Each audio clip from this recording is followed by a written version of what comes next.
Hello વિદ્યાર્થીઓ, સ્વાગત છે તો અમારી ચેનલની અંદર. તો આજે છે સન્ડે અને આપણે નવા બ્લોગ સાથે આવી ગયા છે. તો આજે સન્ડેના દિવસે રજાનો દિવસ છે ઓફિસથી, તો થોડું ઘણું કામ કરશું, રીડિંગ કરશું અને તમને કંઈક ને કંઈક નવી માહિતી બ્લોગમાંથી મળશે. એટલે ખાસ ચેનલ જોઈન કરી લેજો, કેમ કે દરેક બ્લોગમાં કંઈક ને કંઈક નવું કહેતો રહેતો હોઉં છું, ખૂબ સબ્જેક્ટ વિશે. તો આજે આપણે સીસીની જે એક્ઝામ આવવાની છે એના વિશે જીસીઆરટી જે કરવાની છે તો એને કઈ રીતના કરવી જોઈએ જેથી બેસ્ટ તમને આઉટપુટ મળી શકે આટલા દિવસની અંદર, તો એની ચર્ચા કરશું આગળ. તો વ્લોગને છેલ્લે સુધી જોજો, પ્લસ આપણી ટેલિગ્રામ ચેનલ અને યુટ્યુબ ચેનલ સબસ્ક્રાઈબ કરી લેજો. આવા કન્ટેન્ટ આવતું રહેશે, કેમ કે સોશિયલ મીડિયામાં બીજું અવારું કન્ટેન્ટ જોવું એના કરતાં આપણે કંઈક પણ જ્યારે ફ્રેશ ટાઈમમાં વ્લોગ્સ કે એવું કંઈક આવી રીતના સ્ટડીનું રિલેટેડ જોઈએ તો મારું માઇન્ડ ડિસ્ટ્રેક્ટ ન થઈ શકે એટલા માટે. તો હવે આપણે આજે તો સન્ડે છે, સૌપ્રથમ કામ તો હું મારું કરતો હોઉં છું, એ છે ન્યૂઝપેપર રીડિંગનું. દિવ્ય ભાસ્કર છાપું છે અને 15 મિનિટ અડધી કલાક વાંચશું સારું છું. એક પૂર્તિ પણ આવે છે રસરંગ કરીને, સારી એવી રવિવારની પૂર્તિ અને બુધવારની પૂર્તિ બહુ સારી હોય છે. અને અમુક લેખની અંદર સારા હોય છે, આખી વાંચવાની જરૂર નથી. અમુક તમને લાગે કે જે ટાઇટલ જોઈને કે આ સારું હશે તો એ જોઈ લો. બાકી આવા માંગરોળ રસ્તામાં કાગળ જે ઉખડી ગયા એ બધું આપણી એક્ઝામ માટે યુઝફુલ નથી. બાકી આમ તો ગવર્મેન્ટ રિલેટેડ યુઝફુલ છે તમે સરકારી નોકરી કરતા હોય ત્યારે, પરંતુ અત્યારે યુઝફુલ નથી. તો આપણે જોઈ લેવાનું એકવાર, બરાબર? એટલે એનાથી આઈડિયા આવશે. તો ઘણું બધું તમારું ઇથિક્સ ને આવા કન્ટેન્ટ ઘણું આમાંથી કવર થઈ જાય, એસેનું કન્ટેન્ટ ને બધું આની અંદર ઘણું ખરું લેખકના પેલા હોય છે. તો આપણે જોશું ન્યૂઝપેપર કરીએ. ચાલો.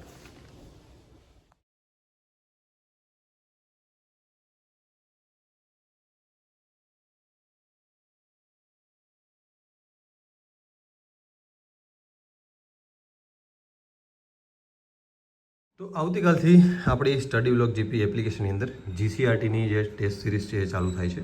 એની અંદર જે સીસીની પ્રિલિમમાં જીએસમાં જે ટોપિક આપ્યા છે શેડ્યુલમાં ડિટેલ સિલેબસની અંદર, એ આખું આપણે શેડ્યુલ મુજબ ડે ટુ ડે પ્લાનિંગ કરી દીધું છે. 10મા ધોરણની આવા ચેપ્ટર વાંચવાનું આવી રીતના.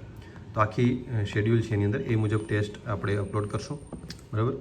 અને એ ક્યાંથી કરવાનું છે? એ શાળા મિત્રમાંથી. પણ બીજી એક વાત કહી દઉં કે કઈ રીતના એને આપણે કરવું જોઈએ શાળા મિત્રમાંથી, એ બેસ્ટ વે છે. તો સૌપ્રથમ તો તમે સિલેક્ટ કરો કે ભાઈ દરેક ધોરણમાંથી આપણે 10મું ધોરણ શાળા મિત્ર એપ્લિકેશન, જો એન્ડ્રોઈડ ફોન હોય કે બાકી લેપટોપની અંદર ડાયરેક્ટ સાઇટ ખોલેશો તો ખુલી જશે. ધોરણ 10 પાઠ્યપુસ્તકમાં જશો, પછી આપણે એમાં જવાનું છે સામાજિક વિજ્ઞાનની અંદર, એટલે તમને આ બધા ચેપ્ટર દેખાશે. હવે કઈ રીતના કરવું જોઈએ? તો પહેલા તો આપણે પુસ્તકને એડવર્ટાઇઝમેન્ટ તો આવશે, કેમ કે ફ્રી ઓફ કોસ્ટ આપે છે એટલા માટે. તો 2-5 મિનિટ જોઈ લેવી, 2-5 સેકન્ડ, કેમ કે આ બધી જગ્યાએ એડવર્ટાઇઝમેન્ટ તો આવશે જ. જો બેગ જતું હશે તો જવાનું, અહીંયા પૂરી થાય છે. ઓકે, ખુલશે એટલે આપણે શું કરવાનું છે? ભારતનો વારસો નામનું ચેપ્ટર છે થઈ ગયું. તો હવે આ ધોરણ 10નું સામાજિક વિજ્ઞાનનું પુસ્તક છે. આની અંદર ચેપ્ટર આપેલ છે, એ મુજબ આપણે ટેસ્ટ બનાવેલ છે. તો કઈ રીતના વાંચવું છે? જેમ કે ભારતનો વારસો છે તો આ વાંચી લેવાનું આખું. પછી એનું પાછળનું સ્વાધ્યાય છે ને એને સોલ્વ કરવાની ટ્રાય કરવાની. જસ્ટ મિનિટ, હું આને સ્ટેન્ડ પર લગાડી દઉં છું. હવે આ પાછળનું સ્વાધ્યાય આ આખું લખવાની ટ્રાય કરવાની, કેમ કે તમને આગળ સીસી ગ્રુપ એ કરશો ત્યાંય કામ લાગશે. અને બીજું કે લખશો એટલે ઓટોમેટિકલી પ્રિલિમનું એમસીક્યુ વાળું તો એમનેમ થઈ જશે, કેમ કે તમને લખવાનું યાદ આવી જશે એટલે એટલું તમારી તૈયારી થઈ ગઈ હશે તો તમને ઓલમોસ્ટ એમસીક્યુ આપેલ છે તો આવડી જ જશે. સમજાણું? એટલે તમારે કરવાનું છે, 2 ફાયદા થશે આનાથી. તમારું કન્ટેન્ટ સ્ટ્રોંગ થશે અને આ લખશો એટલે જે પહેલી વાર આન્સર રાઇટિંગ કરે છે એને થોડુંક અપગ્રેડેશન મળશે કે ભાઈ હા આવી રીતના લખાય. પહેલાં આ ટૂંકમાં નોંધ લખો, ત્યાંથી જવાનું. સવિસ્તાર આમાં ઊંધું આપ્યું છે, 5 માર્કના 3 માર્કના 1 માર્કના 2 માર્કના એવી રીતના છે.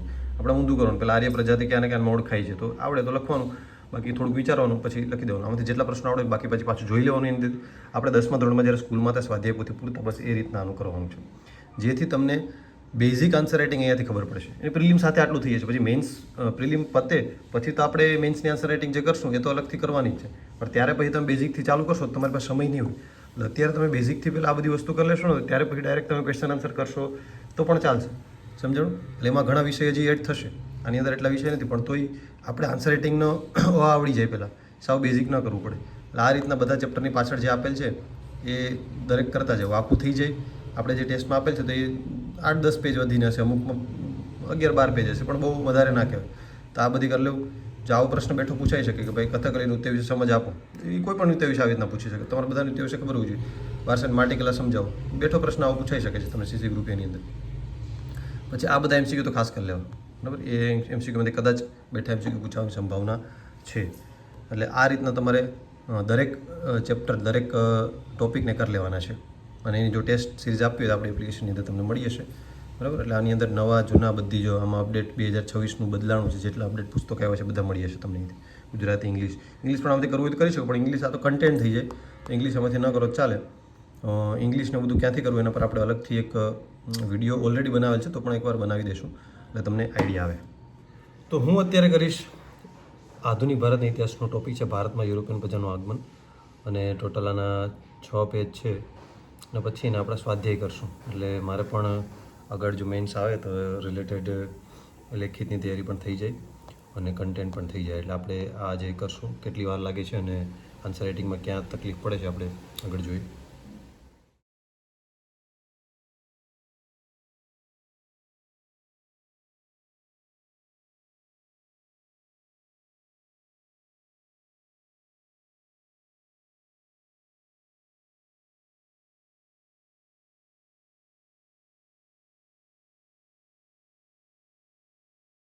અડધી કલાક જેવો સમય થયો છે, આપણે આખી ચેપ્ટર આ કરી લીધું છે, બરાબર.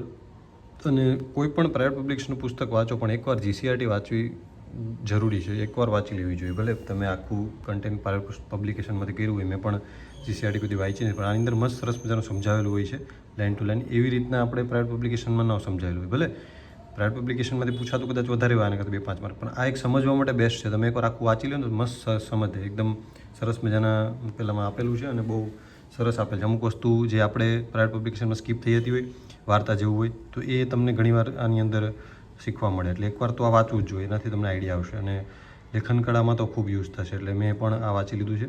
હજી એકવાર રિવિઝન કરીને પછી આપણે આ પ્રશ્નો બધા સોલ્વ કરશું અને આ બધા પણ.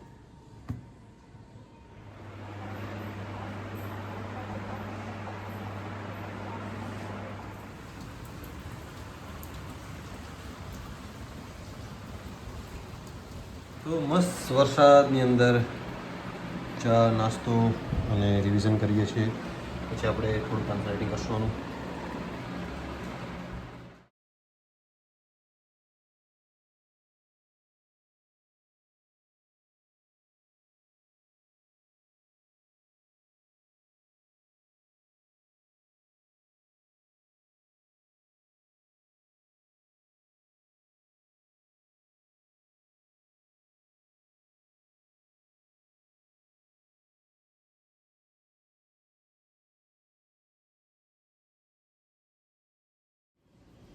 તો પહેલાં તો આ બધા એમસીક્યુ સોલ્વ કરી નાખ્યા. એમાં છેલ્લો એમસીક્યુમાં બહુ ના એવડો, કેમ કે એની અંદર પરફેક્ટ યર પૂછેલ છે, તો એમાં જવાબ તો 1843 આવે, પણ એ તો અહીંયા ક્યાં આપેલું છે, ક્યાં ગયું છે 1843 અહીંયા આવ્યું છે, એ યાદ નહોતું કેમ કે એટલું ડીપમાં ડેટ નથી કરી, એટલે બાકી બધા તો આ સાચા પડ્યા. પછી આ આમ તો 2-3 માર્ક્સમાં પૂછાય એવા પ્રશ્નો છે આમાંથી, આપણે સીસીની વાત કરીએ તો, અને આ બધા 5 માર્ક્સવાળા પ્રશ્નો છે. તો આપણે 2-3 માર્ક્સવાળા પ્રશ્નો અહીંયા લખ્યા છે, બરાબર. અમુક પ્રશ્નમાં થોડુંક મોટું થઈ ગયું હશે એ મુજબ. પછી 5 માર્ક્સવાળા પ્રશ્નો આપણે જોઈ લઈશું. ખાલસા નીતિ છે, નોર્મલ છે, યુદ્ધ, બક્સર યુદ્ધનું કારણ, પ્લાસી યુદ્ધ, અલગ અલગ કંપનીનું વર્ણન કરવાનું છે. એટલે બધી એક્ઝામ ઇઝી પ્રશ્નો વાંચી લીધા પછી એકદમ ઇઝી લાગશે. તો પેલું ચેપ્ટર આપણે ખતમ કરી નાખ્યું છે. હવે આપણે બીજું ચેપ્ટર નહીં કરીએ, બીજો એક સબ્જેક્ટ કરવાનો છે, તો અહીંયા જ રાખીએ. તો અત્યારે વાગી ગયા છે 6:15 જેવું થઈ ગયું છે. આજનો દિવસ છે એ ફટાફટ ગયો છે, કેમ કે આજે સન્ડે હતો એટલે થોડુંક લેટ ઉઠ્યો, પછી નાસ્તો બાસ્તો કર્યો, વરસાદમાં ઘડીક વાર આમ તેમ આનંદ લીધો, પછી વાંચવા બેઠો થોડીક વાર ફ્રેશ થયો, વાંચ્યું, આન્સર રાઇટિંગ કર્યું, થોડુંક એપ્લિકેશનનું કામ કર્યું. તો આમને આમ છે એ આજનો દિવસ જતો રહ્યો છે અને પ્રોડક્ટિવ કામ થઈ ગયું. 1 ચેપ્ટર 2 ચેપ્ટર થઈ ગયા આરામથી, પ્લસ મારું કામ પણ થઈ ગયું આરામથી. અને હજી પણ પાછું સાંજે રિવિઝન થઈ જશે અને બીજું ચેપ્ટર પણ કદાચ પતી જશે. આજે 2 ચેપ્ટરનો ટાર્ગેટ રાખો, એટલે ટાર્ગેટ રાખશો તો વહેલું થઈ જશે એમ, તો એ પ્રમાણે હું કરીશ. એટલે આજનો વ્લોગ અહીંયા સુધી રાખીએ આપણે. અને હવે કોમેન્ટ કરજો કે તમારે કયા ટોપિક પર વિડીયો બનાવવો છે, તો આ નેક્સ્ટ વ્લોગમાં એ ટોપિક પર હું કવર કરીશ. અને ગમે વ્લોગની અંદર છે એક ને એક નવી વસ્તુ લાવતો રહીશ. કોઈને ઇંગ્લિશમાં તકલીફ હોય, કોઈને એમ તકલીફ, આ વસ્તુ કેમ કરવું, આ કઈ રીતના કરવું, જીસીઆરટીનું ગણન તકલીફ હતી કઈ રીતના કરવી જોઈએ, તો બેસ્ટ મેં છે આ રીતના કરો તો દિવસમાં તમે 3-3, 2-2 ચેપ્ટર આરામથી કરી શકશો મેથ્સ રીઝનિંગ સાથે. આ તો મેં આજે એટલું બધું પ્રોડક્ટિવ કર્યું પણ નથી, થોડાક કલાકો જ વાંચ્યા છે, પરંતુ જો સરખેથી કરશો તો આરામથી થઈ જશે. એટલે એ રીતના તમે ચાલુ કરી દો. અને બાકી એલઆરટી મેરિટ પ્રિડિક્શનનો વિડીયો બનાવવાનો પણ ઓલરેડી ઘણા બધા વિડીયો યુટ્યુબમાં છે, તો પછી મેં કીધું હવે એના પર કંઈ ખાસ વિડીયો બનાવવાનો નથી. અમે એ હવે ઓછું થઈ ગયું છે ને, એ હવે એલઆરડીવાળા બીજી તૈયારી હવે સીસીની ચાલુ કરી દે, ભલે થવાનું હોય કે ન થવાનું હોય, કેમ કે સીસી હવે 1, 2, 2 આવશે. સીસી 1, 2 એટલે ક્લાસ 1, 2 નહીં, પણ સીસીમાં 1.0, 2.0. 1.0 તો સપ્ટેમ્બરમાં છે, 2.0 ડિસેમ્બરમાં હશે, અને મેન્સ પણ ફટાફટ હશે. એટલે ખાસ કરીને આ રીતના કરશો એટલે પ્રિલિમિન્સ બંનેની તૈયારી સાથે થઈ જશે, બરાબર. બાકી જેને નવું હોય એના માટે ખાલી પ્રિલિમની તૈયારી કરો અત્યારે. બાકી સીસી પર જે વિડીયો બનાવો છો તો મને કહેજો, હું બનાવી દઈશ વિડીયો એના પર એનાલિસિસ કરીને કમ્પ્લીટલી, બરાબર. તો અહીં સુધી વિડીયો રાખીએ, નેક્સ્ટ વ્લોગની અંદર મળે ત્યાં સુધી ઓલ ધ બેસ્ટ. આપણી એપ્લિકેશન ખાસ ડાઉનલોડ કરી લેજો, યુટ્યુબ ચેનલ ખાસ સબસ્ક્રાઈબ કરી લેજો મિત્રો, અને ટેલિગ્રામ ચેનલ જોઈ રાખજો, બધી ડિટેલ ત્યાં આવશે, બરાબર. Okay, done, thank you.